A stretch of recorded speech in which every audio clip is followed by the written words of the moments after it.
Welcome to the Hole in the Wall Business Podcast with Bill and James. I'm James Groves, and along with my business partner, Bill Dement, we want to share our journey as small business owners with you.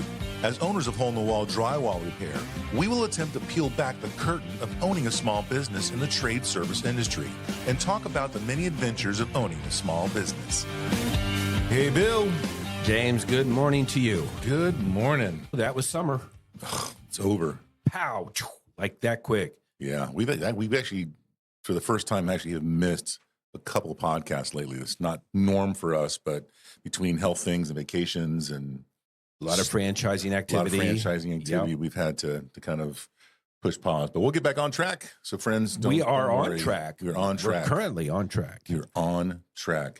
So this is a good show today because it was funny because we're kind of going through our list of guests, and we realized that we've had a few people on multiple times that are key to the show, key to the company. Yeah. But they helped support us early in the podcast, and I almost take for granted that they're there. And I realized that, wait a second, they've not been on in a while. Like last week was Trish. Yes. Trish is around all the time. She hosts the Off the Wall podcast with us, but yet she had not been on in over a year to talk about marketing specifically and social media and all the things going on in her company. Yes. And so it kind of segues into today because, obviously we just heard Tyler. He did interviews with us just a few months ago with our hour-long, individual specials. Yeah. And so I wanted Tyler Specht, the owner of SquidCrate Video Strategies, to come on today to kind of talk through what's new in the video world and why video is so imperative for companies. So Tyler, welcome. Yeah, welcome in, Tyler.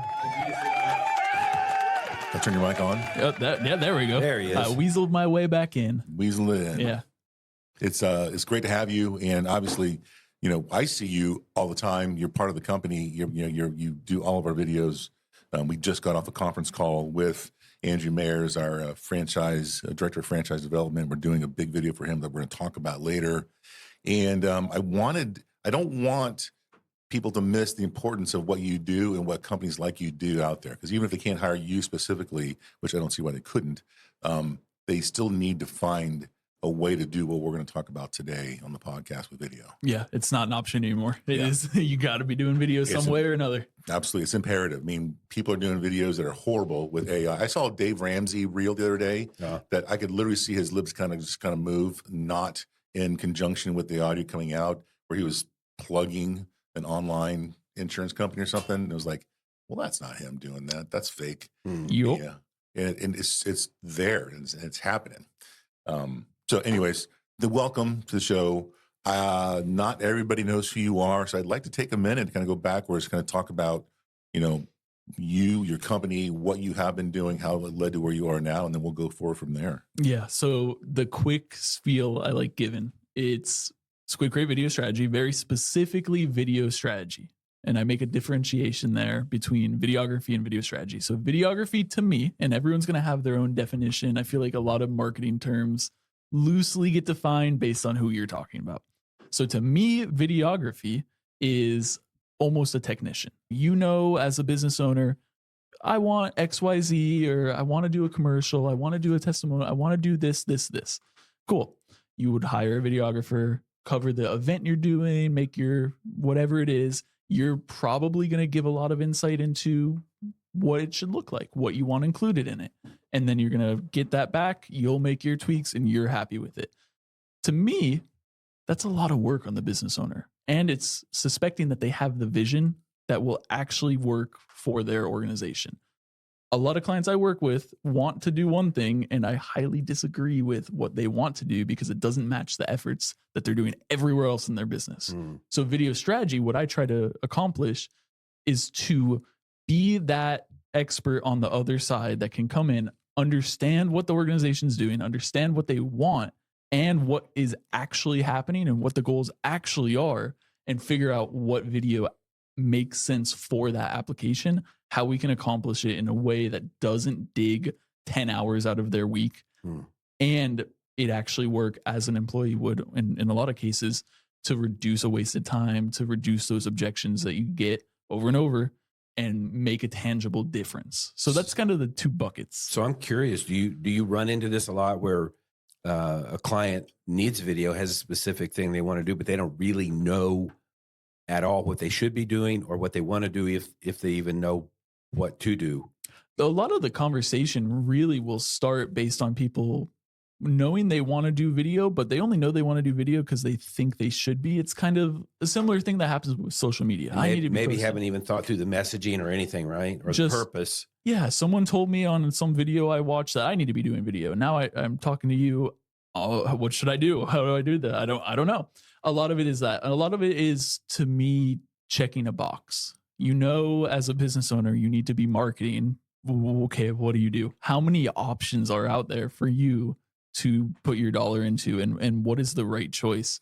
I have a broad view of marketing that within reason, whatever you choose is going to give you some result if you're consistent with it and you put your efforts into it. If you're jumping between, I'm running Google ads for a month, now I'm doing this over here for a month, I'm going to post 2 times on social media. Social media doesn't work for me. Now I'm getting out of that. It's not going to work. But if you stick into one, you will see a result from it. But what is the ideal first one you go into? Or based on your efforts on other areas, if you're really great at relationship development through referral, should you start running Google ads? Well, depending on your industry, maybe. But if you're already really good on the tangible referral, why don't we gas that up? Why don't we put steroids on the fire there and utilize video or other means potentially to increase what you can do with your referrals, make that more effective, make it go broader, and just continue to grow the machine that you already have driving. Why start from zero at that point? So it's really identifying what's happening. And a lot of owners get gummed up because, oh man, I got to do video. And they can never get past the fact that I need to do this. But they don't have the talent, the skills, or maybe they do. Like, I've got talent and skills. I could do videos, Yep. but I don't have the time to do it. Right.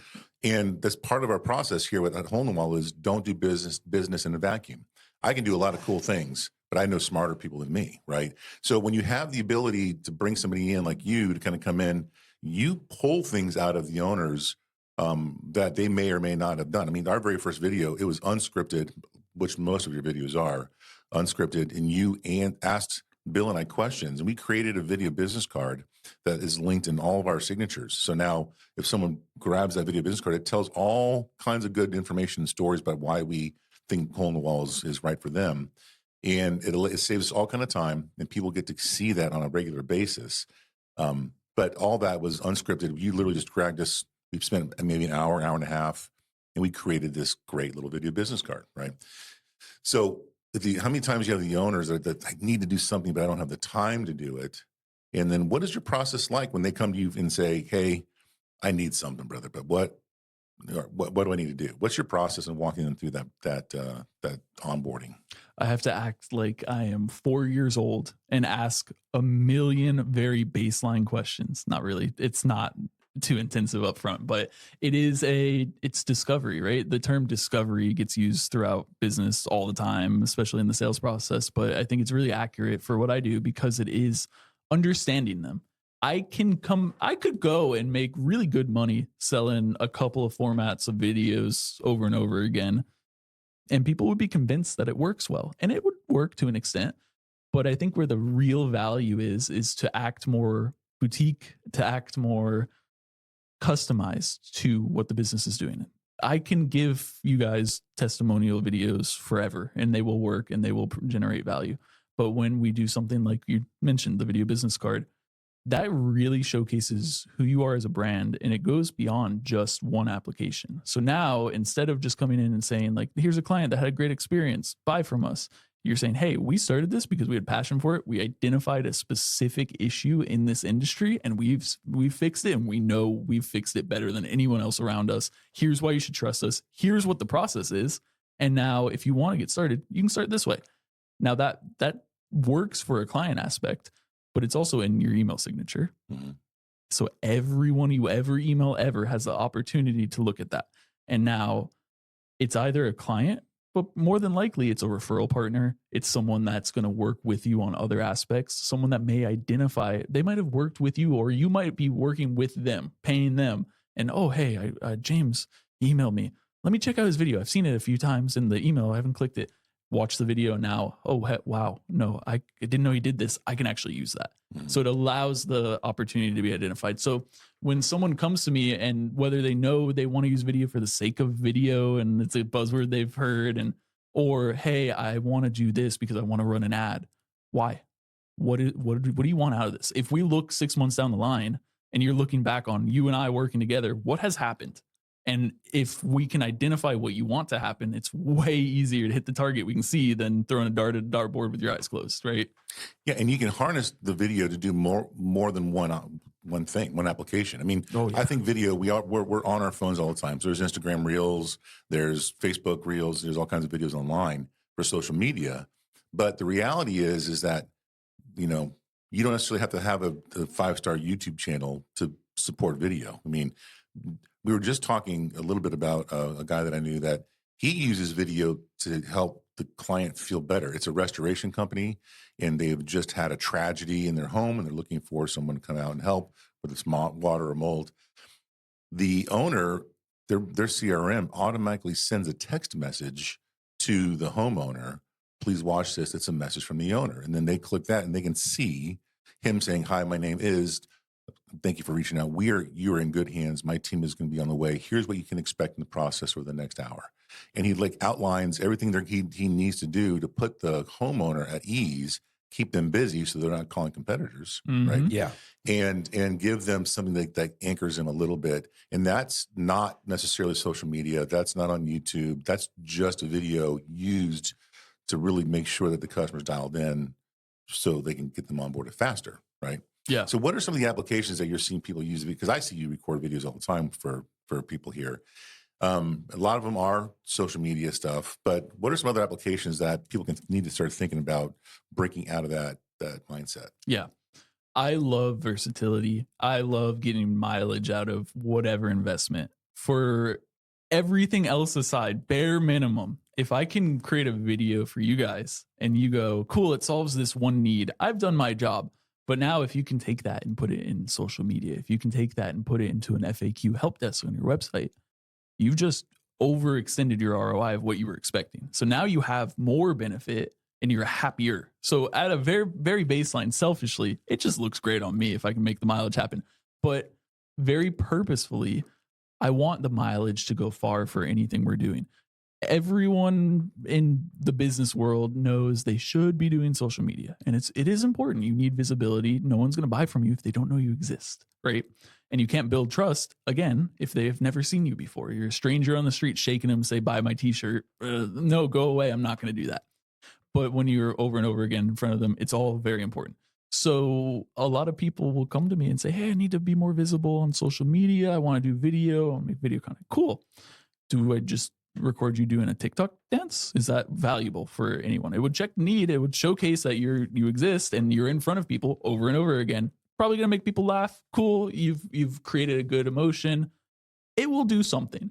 But if we then change that and invest the time in education, let's say, and you're educating, giving your expertise away for free. And in a lot of the videos, not even asking for anything back. You don't have a call to action. It's not a sales video. It's goodwill giving away.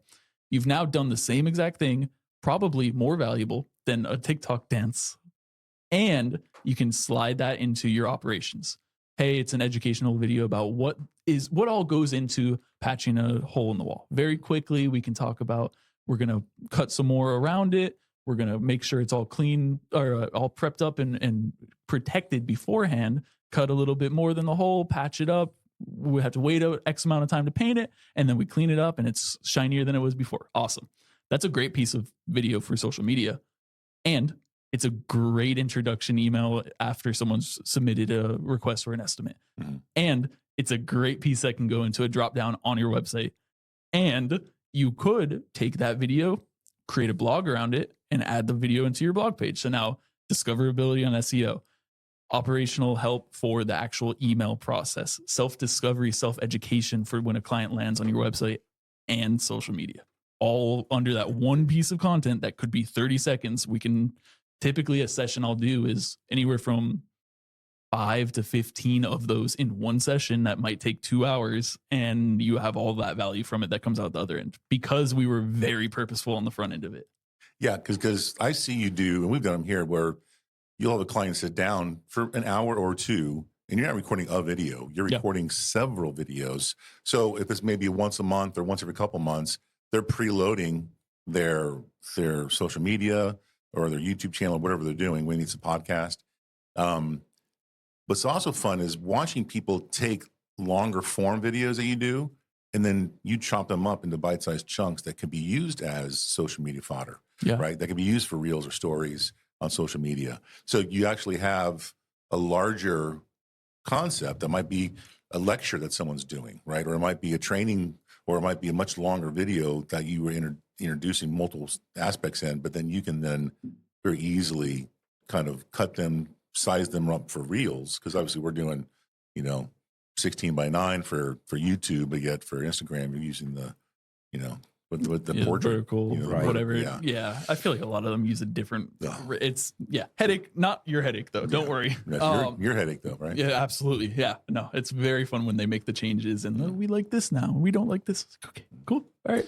But yeah, so we can absolutely, if we do a long format, you can cut out sections from that. A lot of the time I'll structure a video on a larger topic and create subtopics, 4 to 6 subtopics in there. And you can have individual shorter form videos that have different applications or different pieces that you can post out to social media, point back to the longer video, and just create that network around it. But it's way more impactful knowing from the start when you're recording it what you're going to do on the other end. I can cut and splice and make it look good even if we didn't know beforehand. But because we're very purposeful, because we're thinking through the whole process, where we want it to go, where could it go, and in theory, where can we put it? We can prep during, and if we need an additional sentence for a different platform, well, now we have 2 versions of that video. One goes X, one goes Y. Done. And it's just more prepared for these versatile placements than just hitting it with here's the same video spliced up. It's just another little level up in the video. Well, and being able to have someone that can hash out the strategies with us, with the homeowners, it's the business owners, excuse me, it's very crucial to have, because we could be creative people, but 2 minds are better than one for sure. And being able to kind of strategize that ahead of time in the discovery process kind of allows us the freedom, because here we are now, several years you've done, if people go to our YouTube channel, there's, I don't know, half a dozen or more videos that you've done that are amazing. Plus you do all of our podcast shorts for YouTube. Now it's like I have an idea and all we have to do is bounce an idea off of you, and then you start creating. Like, we want to do a video. We do these things called Meet the Team Days with all of our new franchise candidates, right? And it's usually a 3-4 hour meeting. Yeah, pull back the curtain and just show them everything behind the scenes. And so we could have 1 to 10 candidates on one of our Meet the Team Day Zoom meetings. And it's usually Bill and I, we're navigating, here's what's going on with Homewall. And then we start pinpointing all the things that we can do good for the company. We show them, here's the support staff, here's what you can expect from support, here's the marketing, here's the, your sales coach is coming in, and here's what we use for CRM, and here's what we do for, training, and all those things are cool, but I don't have the ability to have all of my staff on every single call. But yet I need the new candidates, potential new owners, to know who can be there to support them, to support them, right? So I want to do a video for that just introduces all of the support staff, whether they're on the call or not. And as we add people, you can just tuck them in that video somewhere.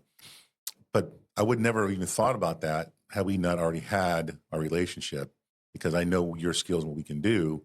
Now I can figure out, oh, you know what? Let's do a video for that, because that'll, A, doesn't cost very much money, and B, it's going to save a ton of time and have way more value for my candidates moving forward. And we just look more professional that way. Yeah, absolutely. Yeah, I think one of the fringe benefits I want to dive in on that type of video will do exactly what you're saying. It will give the introduction. They'll have more information of what these different people that they haven't had the chance to meet in person or have a conversation with, what they do, how they can help them, all of that aspect. Are either of you familiar with the term parasocial? Mm-mm. I have heard it. I could, if I had to give a definition, I couldn't, but I have heard the term. Yeah. So social media influencers that parachute in and just exactly. Yep. No, that's exactly that's paramilitary. Sorry. we're militarizing the YouTubers. We're getting them out in the No. So parasocial is it's one of those buzzwords that gets thrown around and used and overused, and then people start misusing it. And it's very similar to like gaslight. Gaslight, it's a real thing. People overuse, devalue it, whatever it ends up, this is a very similar term to that. Parasocial, essentially at the root, as I understand it, is you build this relationship with someone you've never met through video. So you watch this YouTuber, you've watched them for a year, 6 months, whatever it is, and you feel like you know them. And now that changes into an aspect of when they make a decision, when they do something, you have an opinion on it, you voice it, and you're overstepping a boundary. That's a negative. Overall, it's a bad thing. There's been horrible things that have come out from that. There's literally been people who have died because of this. Right. But it's still doing something, and we can utilize that something in a positive way on the other end of it. Mm-hmm. Utilizing video is able to do that because it is personal, because it is almost as if you're having a conversation. So if we utilize video in a purposeful way to put key people in front of the audience before they have the chance to meet them, it reduces friction for, oh, I don't know if I want XYZ coming to my house, working on my business, looking at my personal information, depending on the industry, and there's different applications for it. But to build a relationship with someone 24/7, 365 by you recording a video once, and now it's out in the ether for whenever someone hits your search term, hits your website, happens to scroll far enough on Instagram, it has a tangible value that we can capture, which is why I love the concept of utilizing those key players dressed how they would dress in front of the clients to actually be on camera. There's a lot of scams on the internet. There's a lot of nefarious activities where people want to take you and swindle you and get your money, whether it's a true scam, whether it's a too good to be true type of offering in a business. What is a commonality in that is they don't necessarily show who they are. Mm-hmm. So if you can get behind your business and say, I stand by this fully, here's who I am, here's what I do, here's how I can help you, you will see me when you come to work with me, or you will see our various team members when you work with us. Okay, well, I can look this person up and like, okay, their LinkedIn shows a track record. They have connections. They have videos out that they've been posting. The comments aren't saying that they ruined their life. Okay, I can give them a try. And on the other end of that too, in the service space, you guys go into people's homes. Now, Bill and James, you both don't typically go into people's homes, but you have a team going into people's homes. So through our videos, we have showcased the process of what that looks like when someone comes into your home. We've showcased the cleanliness of the truck. They're in uniform. You can identify them. You know what you're looking for now because they were in the video. So when they show up at the door in the uniform, who's this guy at the door? No. Oh, hole in the wall seal. Cool. Let me open the door. Let me not worry about my wife sitting at home when they get here because I know how they're going to show up. Right. And it relieves friction to get someone to take that first step, which is I need an estimate. Mm-hmm. Because they can trust you already. And now, again, we recorded that once, how many years ago? And it goes and goes. Yeah, it's constantly getting views. But when you hit on something that I really like, because we're a research civilization now. Like, I will not eat at a restaurant. Well, I will. My wife won't eat at a restaurant unless she looks at the Yelp reviews and makes sure that it's, up to snuff in her pattern. One of the benefits we realized lately is that we started the podcast over 3 years ago just to kind of brain dump and just to start, talking to people who want to start businesses, maybe talk about franchising, just kind of talk through our journey. But we had a candidate pop off just earlier this year where we sat down, very first time we saw this candidate, and he sits down and we do a Zoom meeting with him for one of our founders calls. And he's like, you don't know me from Adam, but you guys are my best friends. I've listened to over 26 of your podcasts and I could just feel like I know you already. Because listening to us, he was able to learn who we are as individuals. Mm-hmm. What's our how we feel about business and how we feel about the culture of the company. And he was able to really dissect who we were without even meeting us in person. And we didn't even know it, but we were being parasocial in a parasocial event. He was being parasocial to you guys. Yeah. He learned about you. He knows things that went on, but it was the beneficial aspect where he was able to identify and understand if he trusted you. Sure. So when he sat down, when you guys talked to him, he could get directly into the tangible questions that he may have about the process, about everything he's going saving so much time. Because we don't want to sell anybody anyways, but it's like we got past that hump really fast with him. Yeah. Right. And it made it really, really easy. Yeah, it was really helpful. Yeah. I don't want to shift gears too fast, but in the pre-show, you were talking about a topic I want to dig in on a little bit. It's you called it the AI hate train. Oh yeah. Tell us a little bit about that. So I want to preface with I am not the old man who's going to yell at the clouds because they changed, right? I'm not the calculator came out and the kids are going to be dumb because they have magic in their pockets. That's not who I am. It's witchcraft. Technology should continue to increase. It should make all of our lives better. I fully support that. Yeah. I have my thoughts about the creative generative AI that utilizes various pieces of art. There's whatever, that's a whole different conversation, but I use AI every day. I assume both of you have some sort of workflow you utilize, whether the tiniest bit or the biggest bit, you're using it. Yeah, we are. Yeah. The majority of people I interact with, my dad, my mom, are using AI. That's weird. Okay, but Yeah. it's gone past early adopters. It's in the general masses now. We all have this, to the point where Monday night I'm driving down near downtown, and there's one of those yard signs, but it's like the ones where it's normally we buy houses, big number. You think you're going to get human trafficked or something. And it's just, they're going to offer you something subpar, and it's malicious, but it's not a scam, but it's still not like the best value, right? You do better off selling your house with a realtor. Right. Well, this was a AI integrate for your business. Call us at this number, yard sign, little crappy white yard sign written on it, AI.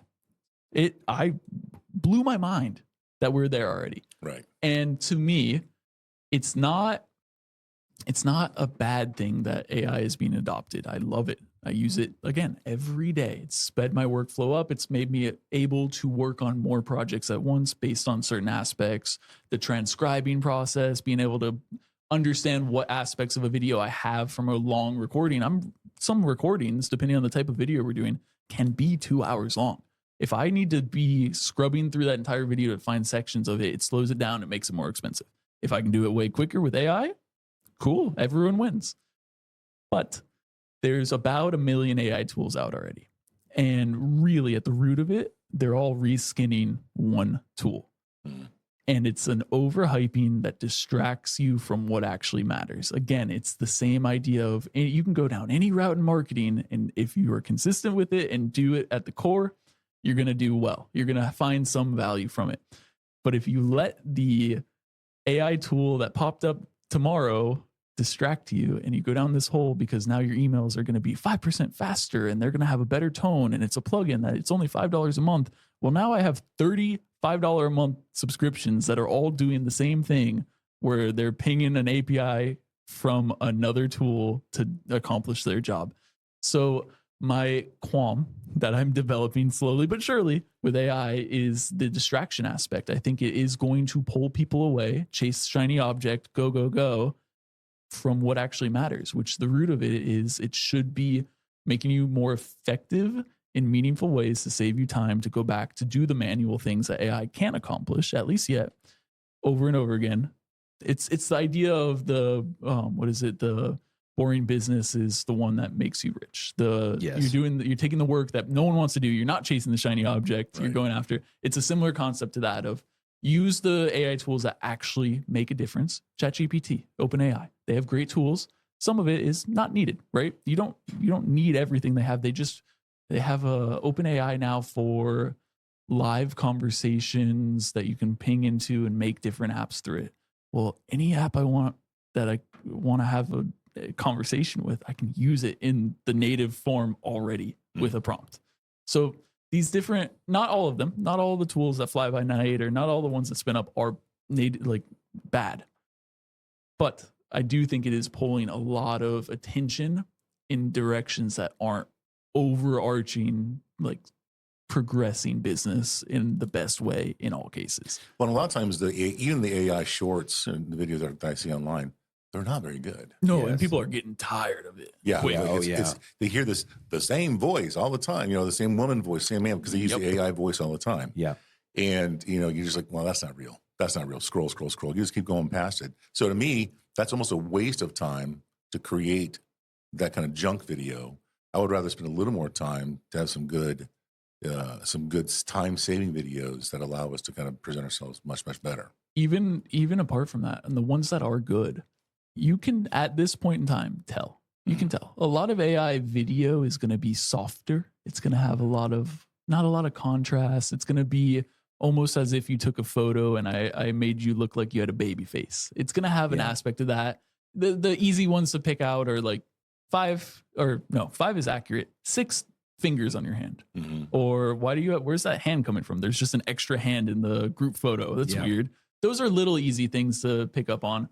There was one that really stuck out to me that I identified after looking at it for a little bit. It got me for a little while. It was a TikTok video of a guy giving a keynote presentation talking about a new car wash. It's going to revolutionize the world. You wash your car less, it protects it for longer, paint it once in its life, it's going to last forever. And it was tangible. It's a real product. And he's up on stage talking about it, and he's moving around. You hear the crowd murmurs in the background, and it's not anything that stood out as this is AI. But then you look at it, you watch it again. Something about it felt weird to me. There's a term, uncanny valley, which is essentially it's human-like, but something's off about it. It's used in a lot of horror stories and you look at it and it's just like, yeah, I don't feel comfortable looking at this human-like figure. And to me, it didn't necessarily give me that full feeling, but something was off. And I'm watching it back and I'm watching it back. And the only thing that's off to me is his shoulders do not move. He's moving around on stage. His shoulders are in the same horizontal position the whole time. He's talking, he's lifting his arms, and he's like T-Rex arming it almost, but like he's still moving above the elbow, but the shoulders aren't moving. And I'm looking through the comments, and this video went crazy. There's thousands of views on it. And they're all asking about the car wash. And there was 1 or 2 comments in there going, hey, this is a weird AI video. Like, no, why are you guys talking about this AI? I took it over. I walked over to my wife and was like, hey, watch this video. Just give me your thoughts on this video. Oh, cool. Are we gonna buy that car wash for our car? It's like, no, it's getting too far. It's becoming harder to tell. But when people tell, the consensus online is pretty split at this point in time, especially using generative type AI to create video from nothing. A lot of people don't like it. A lot of people will not purchase from businesses that use it. So I have to be very, very, very purposeful and careful with what I utilize. Yeah, because there's a conversation. I'm not going to sit here and get on a high horse and say what's right or wrong, but there is an open conversation of if you utilize a mass database of art that's publicly online, you can't just take a picture that someone else took and put it on a t-shirt and sell it. That's copyright infringement. Right. But then AI models can take all of the pictures that are online and feed it to then replicate those in certain ways to then sell it online. So that's the conversation that's being had. What is stealing? What is not stealing? What is inspiration and what's copying? Yeah. There was a time when I could not, we were doing intros for the podcast, and I couldn't do one week. And you ended up creating an intro for me using my voice through your AI generator, right? So that was, I believe, a full short. So I think the short cut out, I think it was maybe a week missed of episode. There was one intro you didn't do, and I think I just filmed it myself. I think I just got on camera. I was like, here's Bill and James. I'm not in this episode. Bye. But there was one that I think it was an off week, couldn't get to the podcast. I wanted something to go out anyway. And yeah, I have your voice captured. I was telling Bill I'm selling it at a premium. You got a great radio voice. But I was able to generate a relative general, still specific enough script, utilize your voice, and then add B-roll over it. And that, because it's coming from you, and because we're not utilizing a template or a button that says, make me a short. Right. We're putting thought into it. It's still valuable.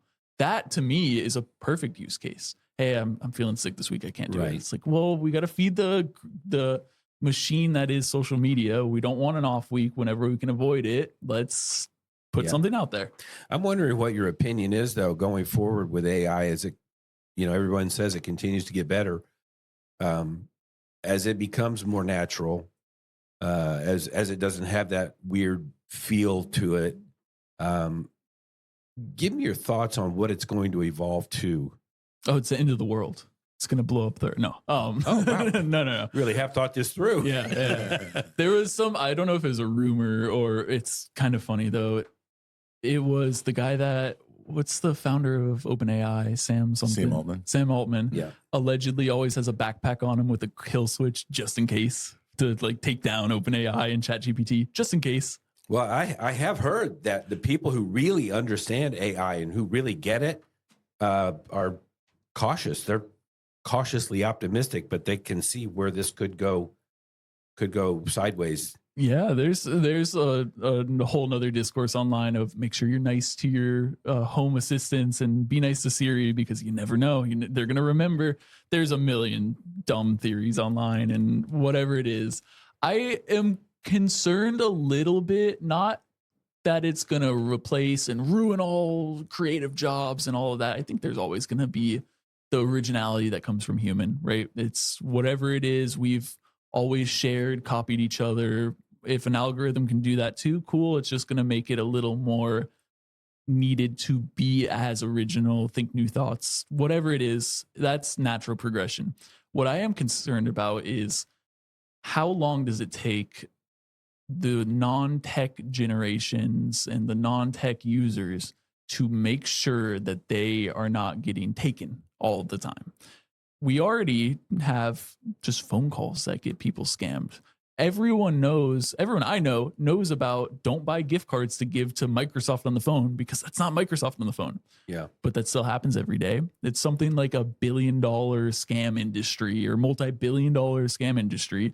Obviously, it's making money because they're still paying to make all these calls and still my phone blows up all the time with scams. Yep. So what does that turn into? You were talking about Dave Ramsey's AI model. Well, whatever. you see ads from celebrities for, you know, it's not them. Yeah. There was a really big Twitter breach a couple of years ago where they were able, I don't even think it was a software hack or a true hack. I think it was just a group kind of social engineered, getting passwords from certain accounts and got into a bunch of high profile people, including, I think it was Elon Musk's profile, and then ran the deep fake AI videos to say, hey, I'm going to double, triple your crypto. Send me crypto. And it works. And now that's just getting easier and easier to do, not necessarily to breach the accounts per se, but to fake who they are and what they're saying. And you have to really be on it to know. And if I can show my grandma a video of a cat baking bread and she goes, wow, that's crazy, the cat could do that. It's like, all right, well, when there's a human talking to you in a human voice that's not something out there, you're going to believe that for sure. Yeah. What do I do to protect you? How do we prepare for that, which is already here, but getting more rampant and more volatile every day? Yeah. And more polished. Yeah, and better. It gets better and better every day. Yeah. I really like the aspect, though, moving kind of into the different section a little bit of utilizing videos to save time, right? Because as business owners, time is money. And Bill and I aren't cheap. Our hourly rate, could be expensive. I know my attorney charges me a lot of money. And so our time is valuable. And this is where the video business card comes in that we talked about before. But we've isolated multiple things in our process, in our video, or in our onboarding process, that we've been able to figure out ways to plug in time-saving videos.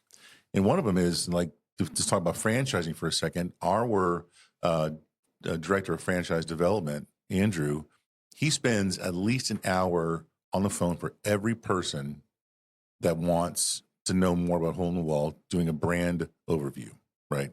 So once they get to, of course, the onboarders get their name and information. They, people who are not interested are just tire kickers. They kind of weed out pretty early. But then it gets to Andrew, and then he has to spend an hour with them going over a PowerPoint presentation, doing a Zoom meeting, and showing these candidates that may or may not want to move forward, or that may or may not be qualified to move forward in the process of being awarded a franchise. So we just looked at our pipeline now, and there literally is, what was that, 20? I think 26, you said. 26. Yeah. That's just right today.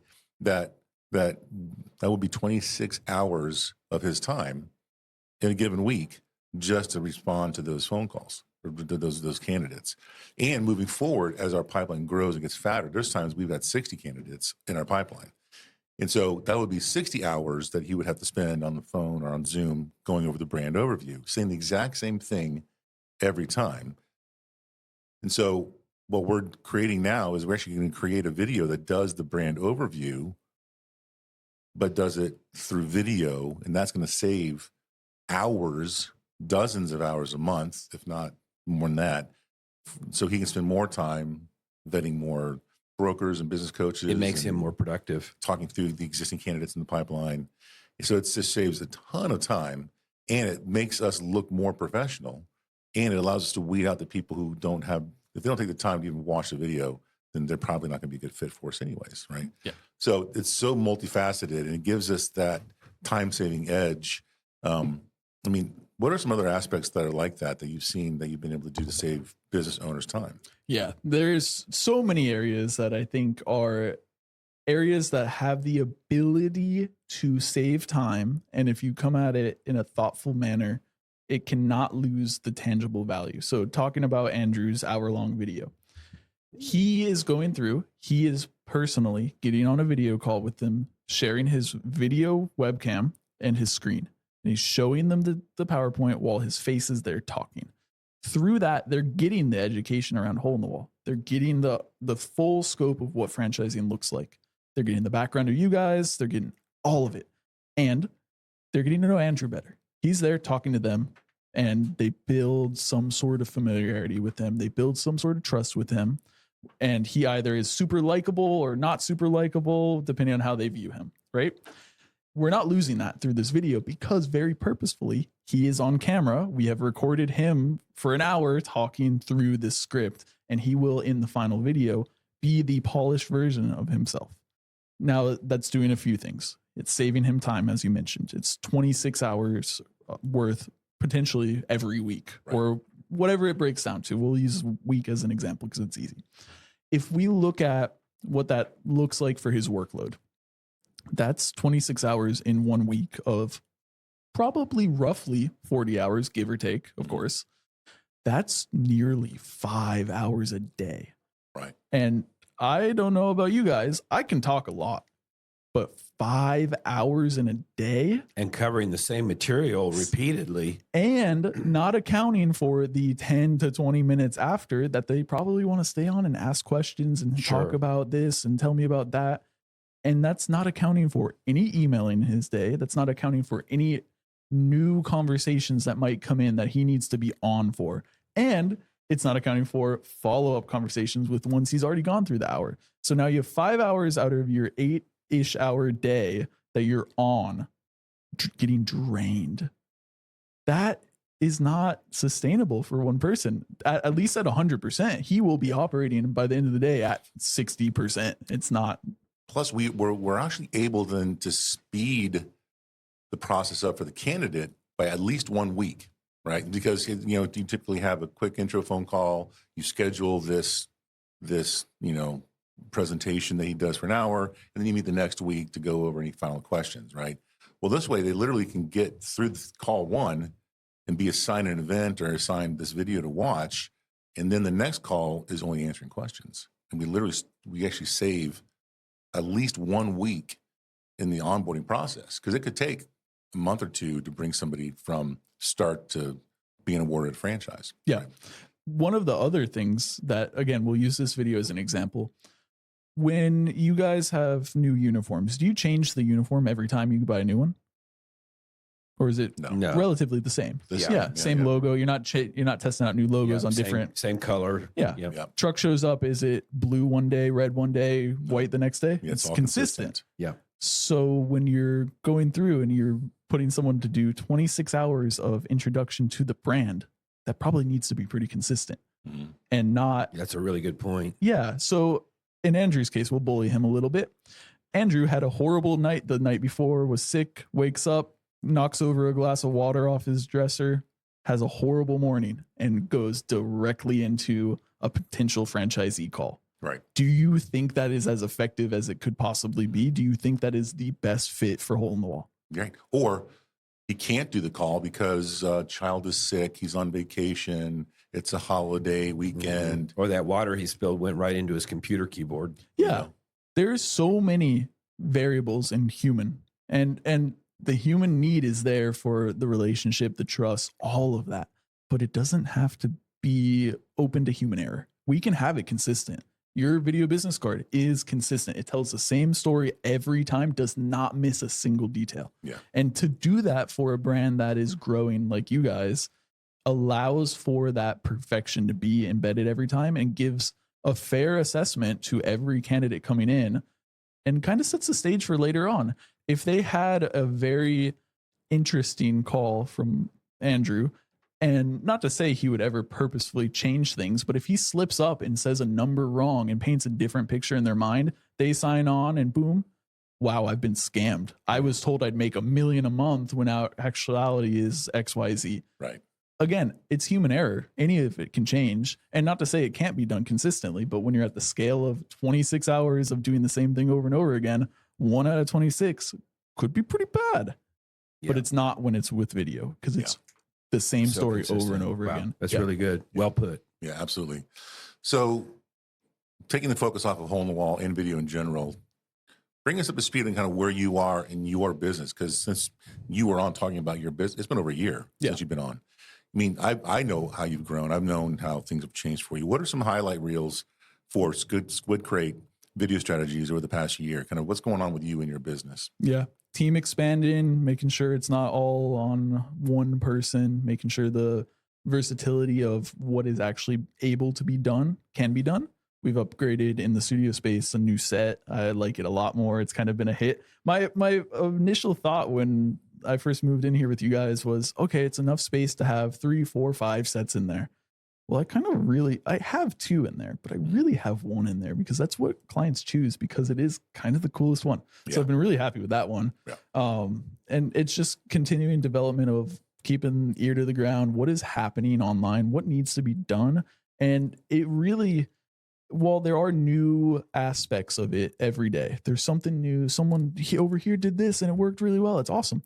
It really has stayed true to the bones of you need the right message consistently out over and over again, talking to tangible information that your clients actually want or your audience actually wants to hear. It's the right message to the right person at the right time. So utilizing it over and over again, being there, showing up consistently allows the best source of outcome, allows the best opportunity for someone to come in when they're ready for you smoothly with minimal questions, minimal objections, because they understand it already, because you gave them goodwill, free education that they took in, remembered, and oh yeah, hole in the wall. They said they do this specifically and it wasn't so bad and they're clean. Okay, let me call them now because you were consistent with it. And it extends past just video, right? Like with what Trish does on social media, staying consistent, keeping in front of the right audience with the right message.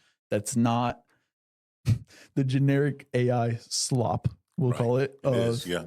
Here's the M dash line that everyone uses because it's what it generates out. Here's generic bullet list with 3 points. Every sentence has comma for 3 items over and over again. It's thoughtful. It's you care about what you do, show it. And that's through the consistency, through the high quality. So it's been a lot of re-cementing what works, not chasing the shiny object, not getting distracted from, hey, doing good business, staying true to your standards and showing that over and over again is really the root of all of it. It doesn't have to abandon everything. I think there's a lot to go into with traditional marketing, and there's a lot that has been done historically it doesn't work anymore. A lot of times if you listen to someone that comes from a different generation speak about how do you get in with these big companies? Well, you just go up and you ask for a meeting with the CEO and you sit down with the CEO. It's like, that doesn't work. You can't do that. I had a friend going through college and he had an issue with his degree, and his grandfather legitimately told him, well, just go in and set up a meeting with the dean. It's like, the dean's not going to see me. What are you talking about? That doesn't work. So there are aspects that don't work anymore. But there's also a lot of good about shaking someone's hand, being in front of them. And you can't shake a hand in video, but you can be in front of them. You can put your presence there. You can appear how you want to appear to your audience, say the things you want your audience to hear, and just consistently be truthful, honest, and showcase that more than you could in person because we're all busy and video doesn't sleep. 365 every day. Mm-hmm. Never, I like to say it never takes a day off. And doesn't get in a fight in the break room. It's not going to punch another employee. Right. So you're here in Orlando, we're here in Orlando. But what if someone's not in Orlando? Can you give us an example of how you're able to help people that aren't necessarily in the same city as you are, but yet you're still able to do work for people all over the country? Yeah. And so talk about that just a little bit. Yeah. So I've worked all over the country. I've done work for people in Dubai. I've really, there's no land limitation, right? The big budget people fly me out. Let's go. But that's not the case. And it's not reasonable for a lot of it. I don't need to be there. As much as I would love to go travel and see the world with it, it's not the right move for everyone. But what we do is the same for every client. It's just what portion do you need? For you guys, we do constant content generation. What is the actual idea? What are we talking about? Let's figure out the strategy. Then we move into, we do production. So we film it. We figured out there's a lot like the podcast. I'm not here to record it every day with you guys, yet you still send me the files and I post-produce them. Done. Right. Then there's the actual revisions, making sure it's correct. You get final approval on everything. Cool.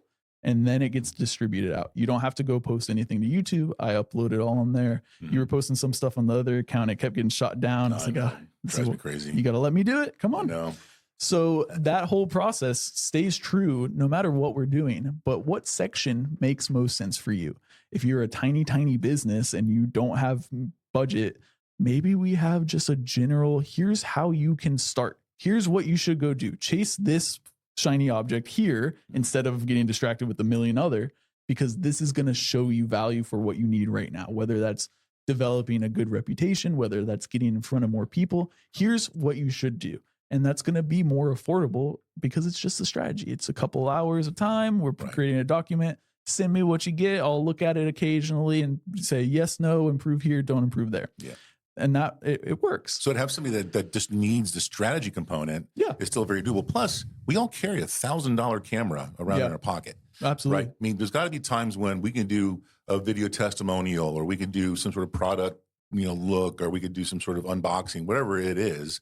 And then you help them strategize that. And if they want you to edit it, then they just upload the file to your server. Exactly. You get it done. So I would say the most common route for people out of state or out of location for me is to work on the strategy and the post-production and distribution. So it is hey, here's what we want to do. Here's an outline of what we want to do. We're not going to necessarily script it unless, depending on the client, they really want it, because I do think it comes out more organic. But here's an outline. Here's the bullet points of things I would ask you. Take your phone out, record it, or I'll work with a videographer that's near you. I'll go contract someone and pull them and guide them so they can record and then send it back to me. Or, hey, here's a few Amazon links. Go buy this camera. When you get the camera, FaceTime me. We'll set it up. We'll get it framed right. We'll do a test shot. You can record whenever you want. You're good. Send me that and we'll get it processed and pushed out. So there's really no wrong way. The biggest thing I don't love doing is filming and delivering the raw footage. If I were to sit down with either of you and show you my raw footage, you'd think I'm crazy. You would think, like, how does this turn into anything? What is happening? But through the magic of editing, it becomes a finalized, polished product.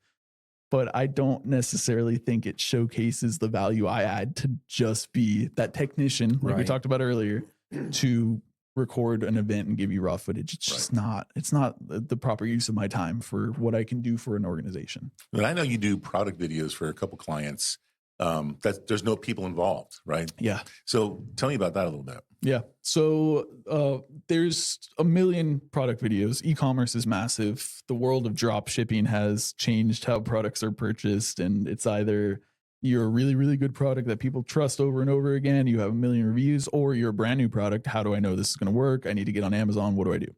There's a few different sites people buy from, and then there are independent sites. So the holeinthe-wall.com, you guys are starting to sell drywall mud, but you probably also sell it on Amazon, and you probably also sell it on walmart.com and your site.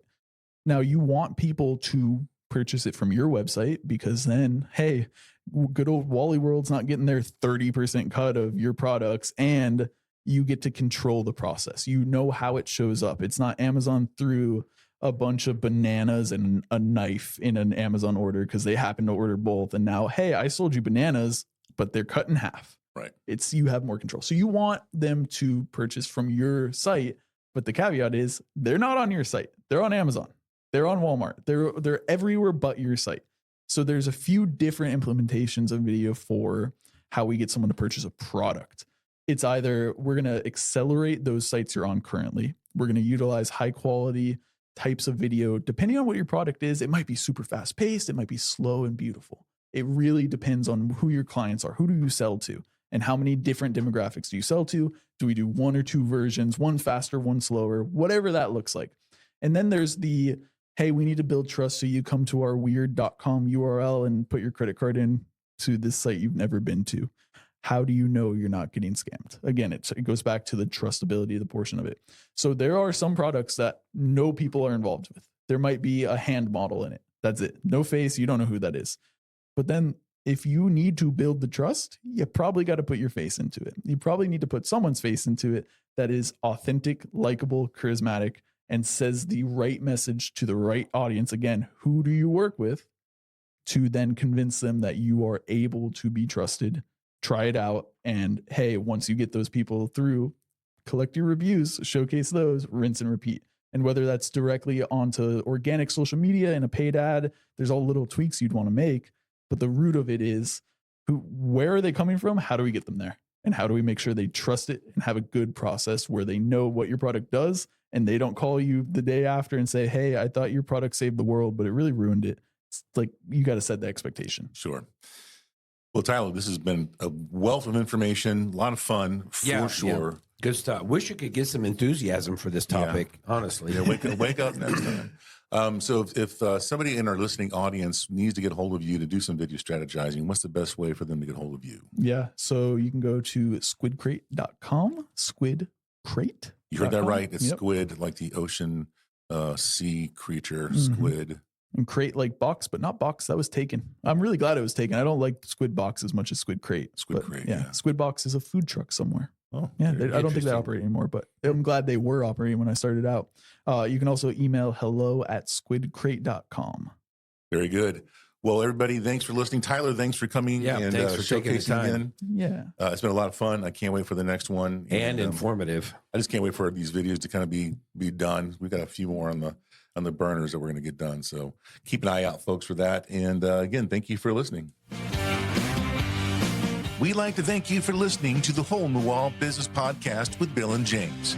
We'd love for you to join our Facebook group and keep the conversation going. If you'd like to learn more about us and our business, check us out at holeinthewall.com. If you'd like to learn more about how to start a Hole in the Wall franchise, go to holeinthewallfranchising.com.